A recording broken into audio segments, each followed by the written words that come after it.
अशी सखोल जे काही ज्ञान आहे ना, तो शिवभक्तांसाठी, खास शिवभक्तांसाठी जे काही ज्ञान आहे तो आगमामधून आपल्याला सापडतो. तो आगम किती आहे, उपनिषद किती आहे असं विचार केलं तर 101 उपनिषद आहे, 25 शिवागम आहे. आगमातलं अनेक आगमापैकी 25 शिवागम आहे. पारमेश्वर आदी अशी 25 शिवागम सांगून जातात.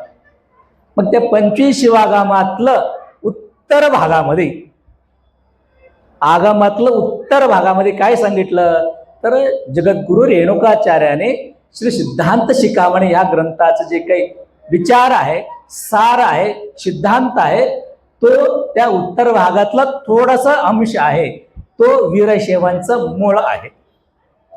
मग तो आगमातलं उत्तर भागातलं सिद्धांत शिखामणी मधलं जे काही विचार आहे तो विचार आपल्याला ऐकायला भेटतो का, वाचायला भेटतो का?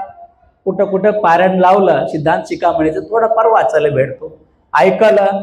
एखादा काशी जगद्गुरू असेल, आपले पंचपीठाधीश्वर असेल, अनेक शिवाचार्य असेल, त्यांची प्रवचनातून थोडाफार सिद्धांत शिखामणी ऐकायला भेटतो. आणि त्याला सोडलं सामान्य भाषेमध्ये नित्यनेमाना खेड्यागावामध्ये गावागावामध्ये सहज ऐकायला भेटणारा ज्ञान कुठला तर असेल तर ते फक्त परमर्षी ग्रंथातलंच आहे. म्हणून आपलं